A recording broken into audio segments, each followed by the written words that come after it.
Angela Who, and this is my still image analysis of Pulp Fiction. And here is the screen cap that I will be analyzing. The first topic I will be touching on is lighting. As you can see from the lines I've drawn in the image, the light is set up to the right of the frame, which shines on the characters' faces and makes it seem as if they're two-faced. And this actually fits into the narrative at this moment in the film. Both these characters just so happen to be hiding something from each other. The second topic I will be touching on is negative space. As I said in the previous slide, I basically just circled that huge invisible wall in between these two characters. It shows the distance between them, and as I said in the narrative at this moment, they're both hiding something from each other. So there is a great divide between them. Obviously, the negative space separates each other from the frame. I kind of touched on that in the composition slide as well. The third topic I will be touching on is character placement. I again kind of blinked in on that wall in between these characters just so you can see each of them separate from each other.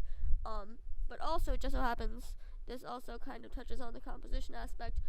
Because of the tilt of John Travolta's character in this specific screenshot, the characters are actually at eye level with each other and at eye level with the audience. Their eyes are right in the middle of the frame.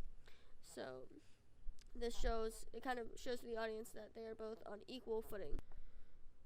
The next slide I will be talking about is on framing. Again, as you can see from the lines I've drawn on the still image, I put the rule of threes grid on the image, and you can see that the characters are actually set up on polar opposite sides of each other, which kind of makes it seem as if there's like this big great wall in between them in the middle of the frame, and I will be touching on that later as well.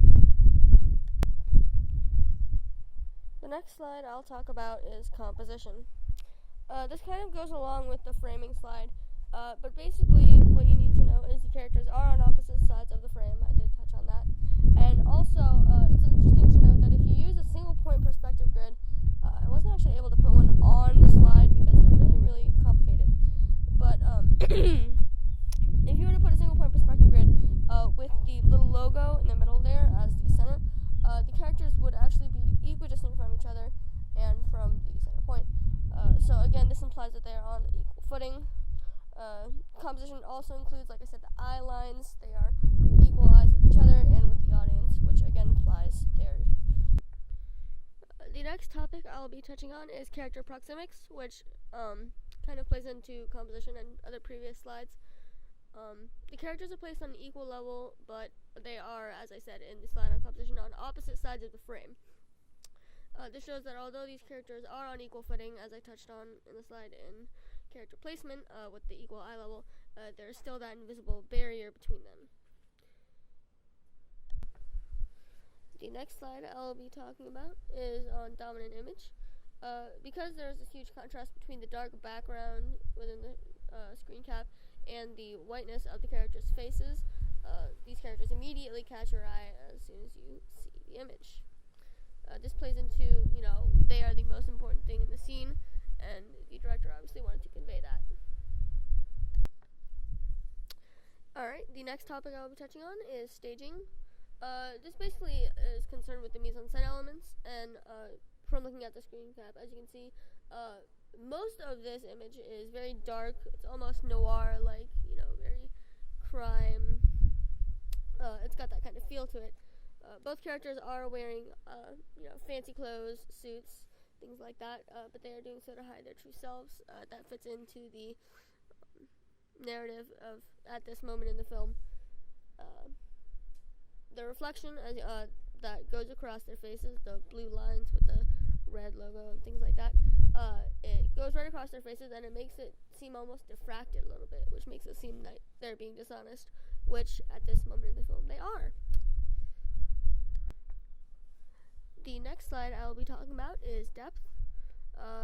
Basically, because both of these characters are in the front seat, it shows that they are on equal standing. There is no difference in depth between these two characters. The director easily could have put Uma Thurman's character in the back of the car, and that would have showed that John Travolta's character was the macho man at this moment, but they didn't, because these characters are equal in this moment. Nothing besides the car really shows any depth. So, like I said earlier, if someone were in the backseat, that would signify that whoever that was would be less important than these two characters in front. But since there is no one there, it signifies that these two characters are at equal footing with each other. Alright, and the final topic I will be covering is that of color. As I mentioned before, everything in this is very, very dark. The colors of the characters' costumes, their hair, even the lighting. It's very noir-like, as I touched on earlier.